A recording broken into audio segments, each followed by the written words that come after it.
ยันแต่มันหล่นนะมันเป็นมะม่วงป้อมบ่แม่นบ่ ใหญ่ตัวได้หมาก แม่นบ่มะม่วงป้อมแม่นบ่ นกกาลีพอจะเป็นออกผิดมาเส้นขี้เป็ดมาใส่เขา ต้องดีเบิ่งเนาะเดือมตาบ่ครับ ได้อยู่ ปึ๊บไปได้บ่เฮานี่สิก่อนก็เดือมเนาะ เกือบตาย เบิ่งบ่เนาะ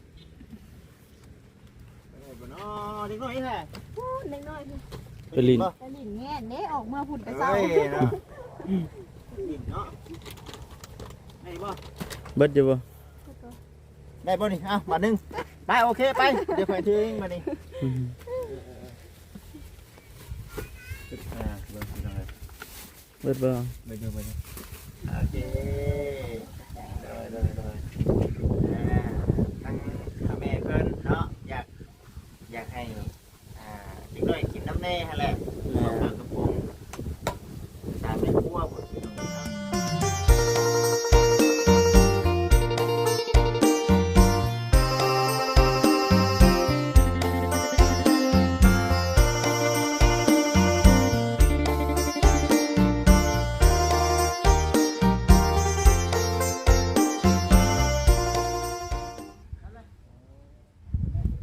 กับทักทายสบายดีเด้อกับสบายดีสวัสดีพ่อแม่พี่น้อง FC ทุกท่านทั้งฝั่งลาวฝั่งไทยทั้งต่างประเทศพี่น้องเอ้ยพ่อกับบ่จิตอุทุพรคือเก่าอีกเช่นเคยสบายดีปีใหม่พี่น้องเอ้ยใช่นะ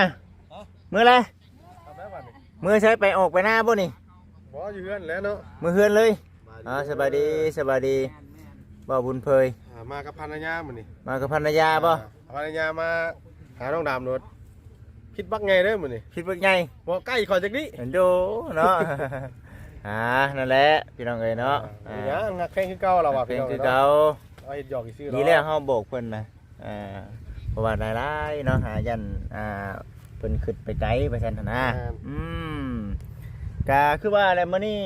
มีของมาให้สาวต้องมีได้ โอ้ ต้อนรับปีใหม่ต้อนรับปีใหม่ต้อนรับปีใหม่เพิ่น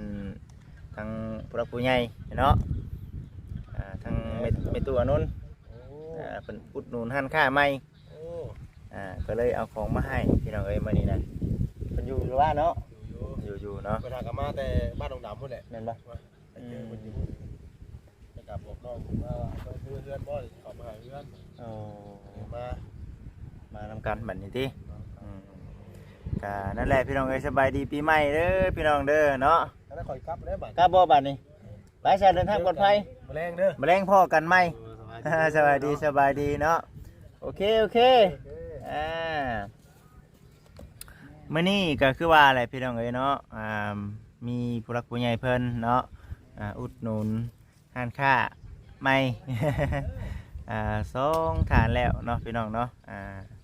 ทางเอิ้นดอกยุงแน่แล้วก็เมตุอานนท์เพิ่นเมตุอานนท์นี่คือเพิ่นให้ทางบ่จิตเองเนาะมามอบให้กับทางครอบครัวของทางสาวทองมีเอ้ยของสาวดำเพิ่นตอนรับปีใหม่เลยพี่น้องเอ้ยเนาะจังไดก็คือว่าเด้อแม่กับพ่อเด้อ สบายดีปีใหม่อยู่ดีมีแห้งสุขภาพเข้มแข็งปราศจากโรคภัยไข้เจ็บทุกประการเนาะเดินทางไปแสนมาใส่ก็ขอให้ตลอดปลอดภัยรวมถึงทาง FC นำเนาะที่กำลังติดตามรับชมคลิปเป็นกำลังใจให้ตั้งแต่บ่จิตเริ่มเฮ็ด YouTube เนาะ จนฮอดปัจจุบันนี้นะมีแต่ว่าอยู่ดีไม่แห้งเด้อพี่น้องขอบคุณในหลายที่อยู่น้ำกันมาตั้งแต่ผู้ติดตาม1ท่านเนาะจนฮอดปัจจุบันนี้สิฮอดแสนซับแล้วพี่น้องเอ้ยเนาะอยากไล่โล YouTube ก็คือบ่แสนเป็นแล้วบัดนี้ก็ได้ติดตามเป็นกำลังใจให้เด้อพี่น้องเด้อ ไปใส่พี่น้องเดียวเขาไปหาทั้งสาวต้องมีเพิ่นก่อนไปพี่น้องเอ้ยพุ่นทางบ่อคำไพเพิ่นสบายดี โดยจะกลับก่อนเด้อก ลับเลย โดยกลับก่อนแล้วมาโดนแล้ว แต่หึงเลย มาโดนเต็มแล้วสิกลับก่อน กลับแล้วบัดนี้ แม่นกลับก่อนเด้อ โอเคเดินทางปลอดภัยเด้อ โอ้ย โอเค สู้ โอเคเช่นกันค่อยไปค่อยมาพี่น้องเอ้ยเนาะพุ่นขนาดก็ได้ สิสตาร์ทรถไปทางไหนละบาทนี่ไปทำงานบ่บาทนี่เอาสบายดีเด้อออกไปให้งานที่บาทนี่ทีบ่โอ้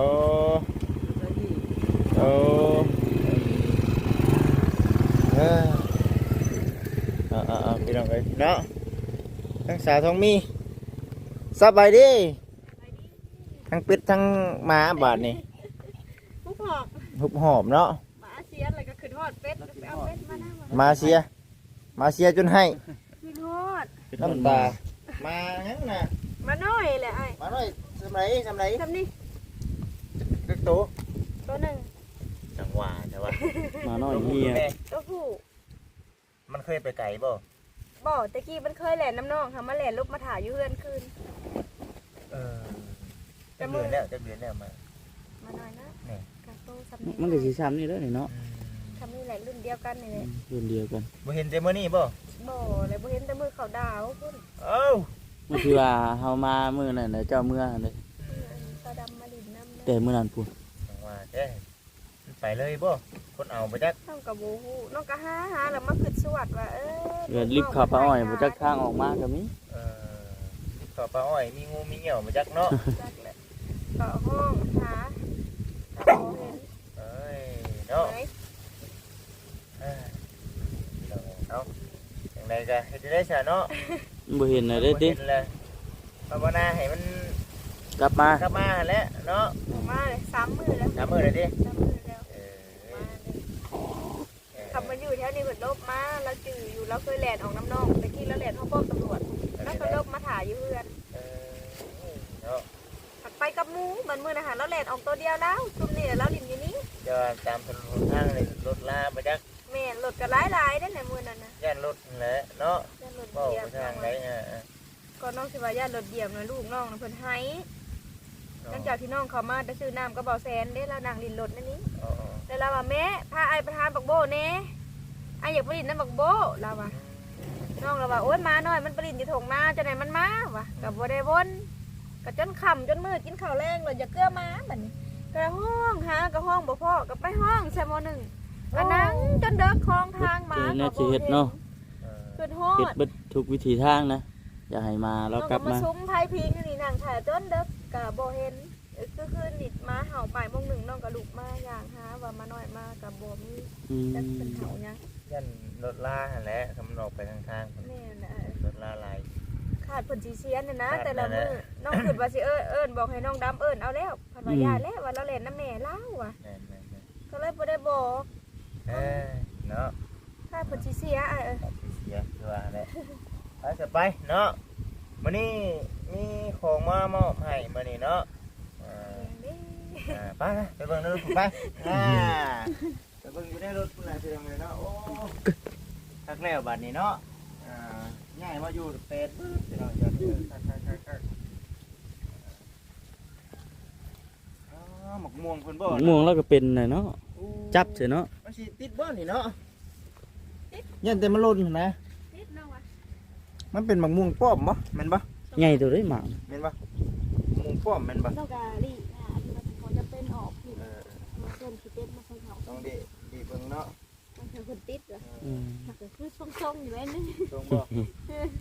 แต่เบิ่งคำว่ามันติดมันหมากมันได้กินนี่พ่อชื่อมาอีกอยู่เด้ ฮอดบ่10หน่วย1 2 3 4 5 6 7 8 9 10 11 12หน่วย เพิ่นก็ล้นไอ้นี่เพิ่นเหลือ อื งแล้ว ม เพราะว่ามันยังไม่เป็นนี่ยันแต่มันรุนว่านะ อืม แล้วก็ดอก ตัวนั้นแห้งดกตัวนี้ เนาะตายเนาะ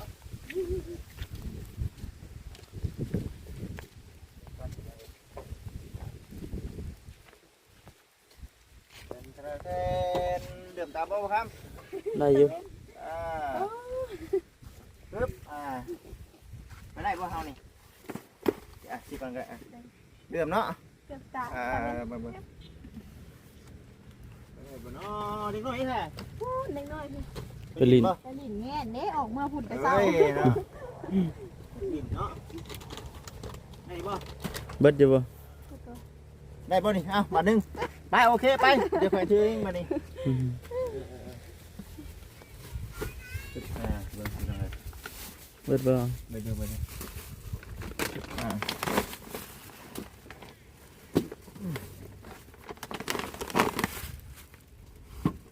ปลากระป๋องมาเบิ่งโอเคไป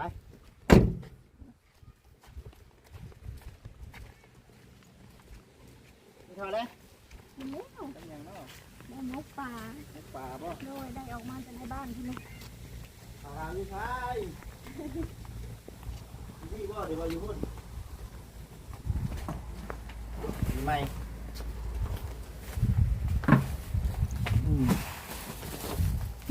ได้อยู่บ่ครับแจ้งอยู่บ่อะไรแจ้ง ที่แล้วจ้ะ สาวมีเนาะได้เนาะตัวเขามีนึงบ่ อ่ะเจ้าสิเอาไปเด้อ มาบ่มือกล้องน่ะยืนเอามือกล้องน่ะ มึงก็หัวหนังวะ มือกล้องมาตั้งแล้วขัดเนาะนี่คือข้าวๆจักไหนเนาะ เป็นมาจากแน่นลองใส่เด็กไทยมาก็คนเป็นยก กำแบบไม่ร้อยของเพิ่นนี่เฮ็ดค่าได้เนาะ ช่วยหน่อยนึง เป็นขายอะไรก็ตัวแบบนี้ ช่อง เปลี่ยนมุก ช่องค่ะ 250,000 โอ้เองเนาะไม่เนี่ยเนาะไม่เนาะผักแต่ลมเนาะอันนี้นะเป็นผู้รักผู้ใหญ่เนาะตู้อนุ่นเนาะตู้ลูกของบอเซนเป็นนั่นแหละหรือว่าถ้าแม่เพิ่นก็ได้พี่น้องมาเขาจะมาเอิ้นแม่ตู้อนุ่นเนาะเพราะว่าเป็นแม่ตู้อนุ่นอนุ่นพาเอิ้นแม่ตู้เราคือทั้งที่เฮานี่เอิ้นถ้าแม่เนาะถ้าแม่ถ้าพ่อเป็นผู้ใหญ่ใช่ไหมเพิ่นก็ได้ผู้ใหญ่ทางสหรัฐอเมริกาเขาแหละปลากระป๋อง2แพ็คเนาะมีตรงมันมีดิครับเป็นถุงใหญ่เนาะเป็นถุงใหญ่เนาะลูกผักเนาะแล้วก็แป้งเด้อแป้งเล็กน้อยเลย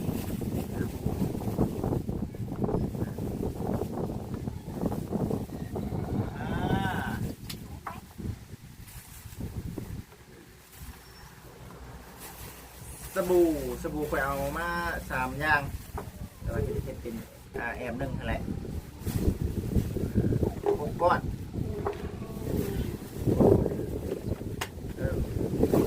สวดได้เลยเนาะ ไปส่งตา บอกกล้ามาแล้วเขาสวยจากตาสบู่นุ่มเนาะนุ่ม2แล้วเราได้กระยาสบู่นั่นเด้อ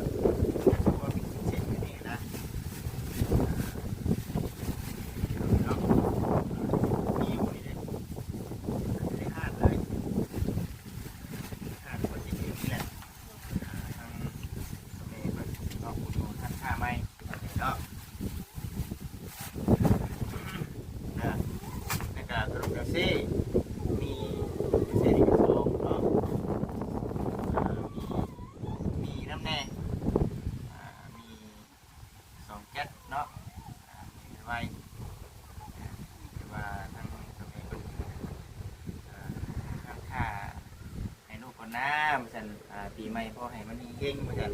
แล้วมันจะชื่อมาให้เจ้าแล้วชื่อมาให้เราเน่เหมือนกันแล้วก็มีขนมอย่างน้อยพี่น้องที่ว่า2 อย่างเราจะแม่เขาว่าเป็นเพื่อนก็คือกันบ่เนาะทางแม่นนท์เพิ่นก็เอ้าบ่ซั่นแม่นบ่เจ้าพังพิษบ่จักบ่ซั่นก็เลยเป็นยันเป็นน้ำมันจิตทั้งคิดไว้จักจดไปแต่ยันเราว่าบุคือกันแบบนี้ก็ได้เกินชื่อบุคือกันเจ้าขนมเอลซี่นี่แหละเอลซี่นี่เจ้าขนมอันนี้เนาะ อย่าเซ่อีกอ่ะ เอลซี่ป่ะ แม่น คนละชื่อเนาะ ต้องแบบเดียวกันอยู่ ส่งไปเดียวกัน ต้องแบบเดียวกันเบิ่งเด้อแต่ว่าบ่คิดว่ามันบ่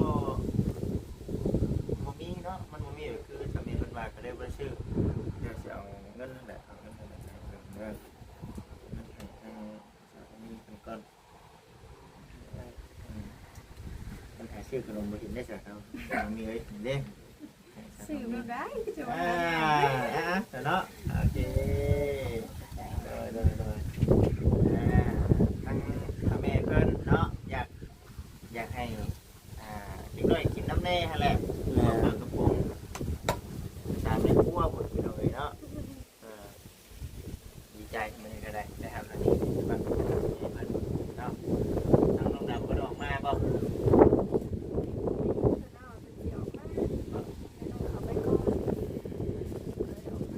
พอแล้วบัดนี้ที่เลยเข้าไปเลยเนาะ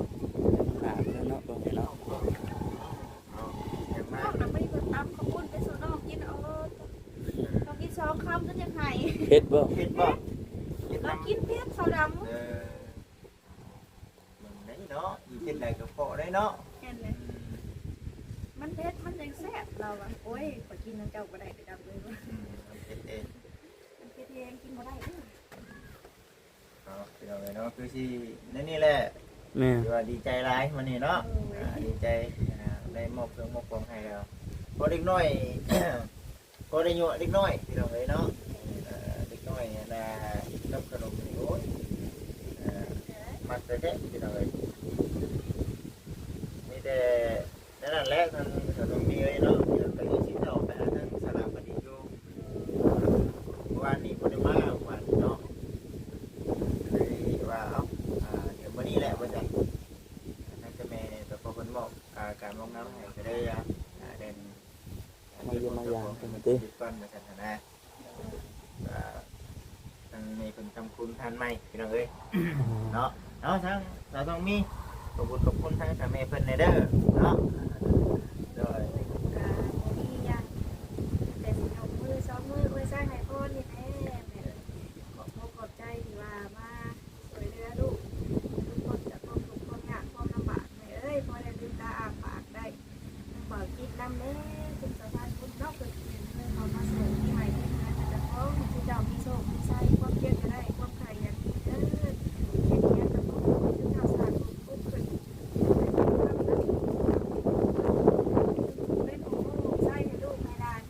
อยู่ดีไม่แห้งซะ สาธุเนาะ ไม่แห้งไม่เนาะไม่อยู่ดีไม่แห้งด้วยกันว่าคือช่วงนี้นี่ไม่ยังมาทันมาบ่ ต้องเมื่อแบบน้ำมัน ยังบ่มีบ่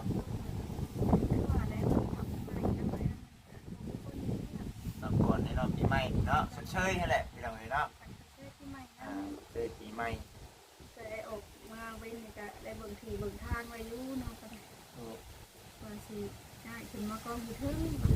บุญนานะเห็นบ่ทานเห็นบ่แง่มาอยู่ในหมู่พี่ โดย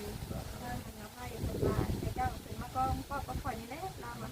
ซุ่มหุ่นจุเจ้าก็ได้มานอนพอได้ข่อยเบิ่งให้เราเราก็เลยว่าต้องก่อนเขาเลยเจ้าก็อาจสิบ่ได้ยินใจตัวเขาฝากตัวให้ สมัยจำนั้นเนาะเบิ่งกันแหละเนาะทั้งสลัมก็คือว่าอะไรเรื่องเบิ่นเลยบ่แล้วเลยบ่ทานเพิ่นแล้วเลยดิเป็นใหม่อีกบ่บัดยังบ่ทำไมเนาะเฮ็ดทานนี่มันธรรมดาเลยพี่น้องเอ้ยเนาะแต่ว่าเตานี่มันน่าสิไวกว่าเตาอบอยู่เนาะ โดย เตาอบนี่คือเฮาอบแบบอบเป็นอาทิตย์ ถ่ายมันหมดข้างในถ่ายมันดับข้างในไฟ ใส่น้ำผักแม่ไอ้เตานี่มอดน้ำไปน้ำเอาคนไปเลยเนาะ โดย ก็ได้ด้วยคนไว้เป็นบ่ ลมมันแห้งไปบ้าง เป็นบ่เออ แต่เนี่ยว่าปล่อยช่วยคนนะเราจะบอกว่าญาติไทยก็ได้ เบิกไว้เนาะระวังได้บ่อาชีพให้ทานอาชีพนาเฮ็ดทานพี่น้องเนาะบ่ได้เจ๊งให้แล้วก็ขอไปมันก็ได้เห็นมานี่หลายแล้วเนาะ แต่หักจ้าหายเนี่ยพวก เป็นบ่ โดย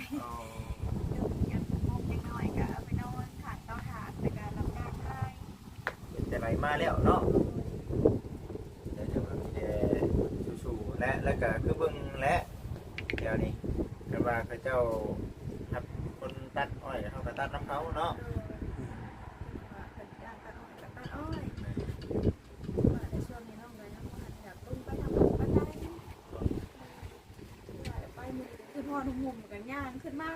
รถเทกันใจฮอดอุ้มลูกย่างขึ้นมา โอ้ยเนาะย่านอยู่ย่านตัวมันเทียแล้วเทียมันเสียแล้วหลายกว่าให้มันมานะบ่ชมเนาะ บ่ช่วงแล้ว3มื้อแล้ว 3 มื้อเลยเสียเลยแหละ แต่น้องขึ้นน้องก็ย่านรถเกียวน้อยเลยน้องเลยก็อยากไปหาเราหลินรถอยู่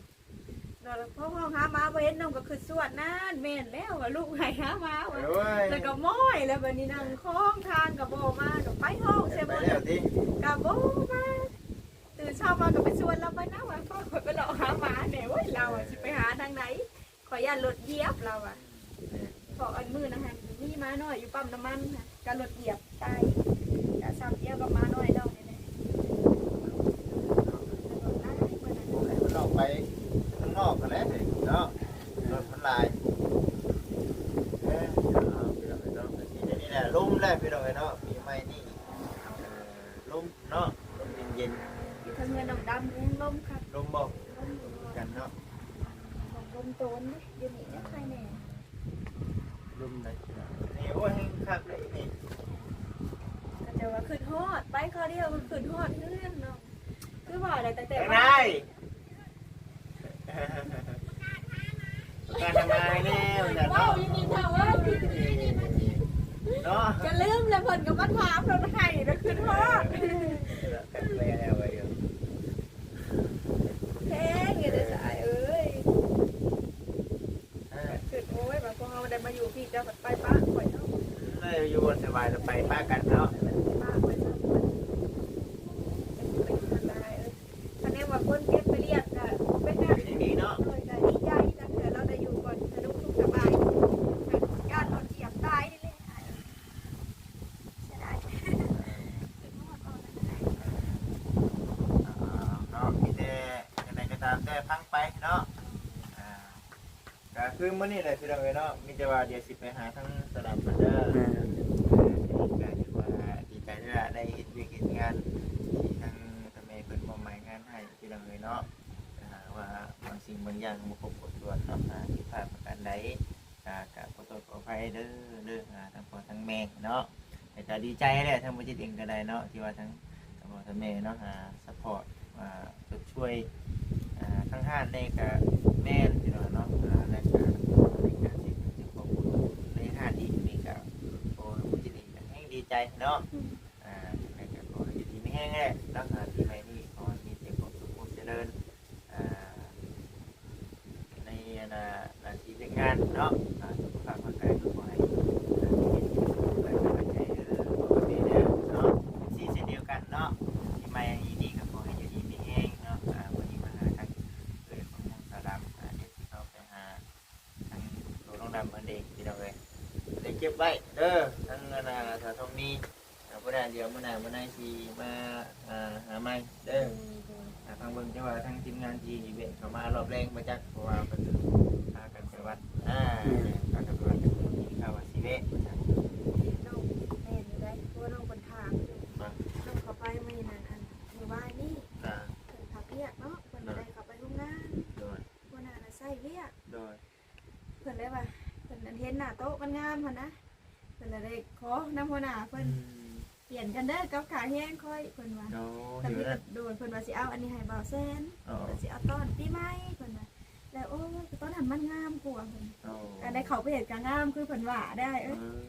ก็เลยว่าตะบิดว่าสิแก่ขึ้นมาหารถบ่ได้เลยว่าถ้าบ่าวแซนมาจะเพิ่นขับเขาไปเอาเลย เป็นชีกายเองของตี โดย แล้วเอาตัวงามให้บ่เซน โดย ก็เฮงเพิ่นให้มื้อนึงเท่าไหร่บัดดูว่าเป็นเดือน เพิ่นว่าอันหน้าโต๊ะอันนี้นะคนคนคล้ายนี่คนคล้าย5 แสน 500,000เนาะ โดยที่ภาพลูกมันเก่ามันใหม่มันก็ที่ว่ายังภาพลูกมันก็เลยว่าก็สิเอาไอ้เอ้ยเพิ่นว่า โอเคนี่เนาะ น้ำคือเพิ่นว่าอยู่เงาอันสิน้อยรุ่นนี้เพิ่นเงา มีวันนั่งคักได้นี่เนาะสิได้เนาะโอ้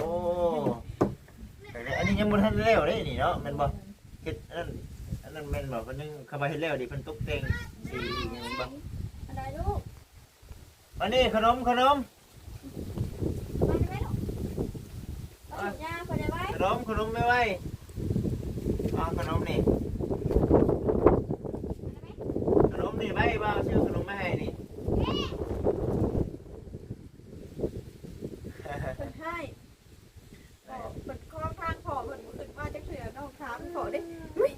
ถามนะว่ามาสิฮอดเฮือนแล้วเพิ่นว่า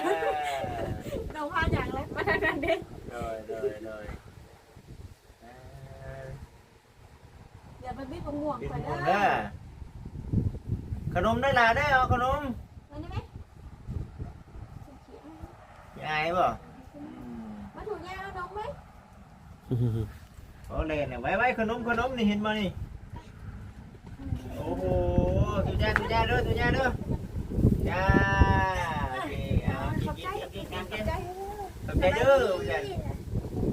จะไปดี ใจเด้อซื้อขนมมาให้ล่ะ ขอบใจ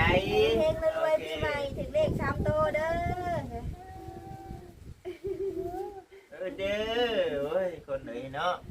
ไปใส่เด้อเอาอยู่ดีไม่แห้งทั้งเสือทองมีเด้อเด้อสบายดี ตากล้องกันอยู่ดี อยู่ดีไม่แห้งโอเคพี่น้องเลยมื้อหน้ามื้อใดกันมากับเว้ โดยสิมาเยี่ยมมายามพี่น้องช่างมือก็ได้เอาสีประมาณนี้แหละเนาะทางบัจิตเองก็สิได้ขอตัวจบคลิปก่อนพี่น้องเนาะขอบใจพ่อกับแม่หลายๆเด้อเนาะช่วยทั้งลูกทั้งเต้าในการเห็นหน้าที่เป็นสะพานบุญพร้อมและการในเรื่องหารขายน้ำเน่ อยู่ดีไม่แห้งเด้อพ่อกับแม่เด้อ FC นำสำหรับคลิปนี้ขอกล่าวคำว่าสบายดีเด้อ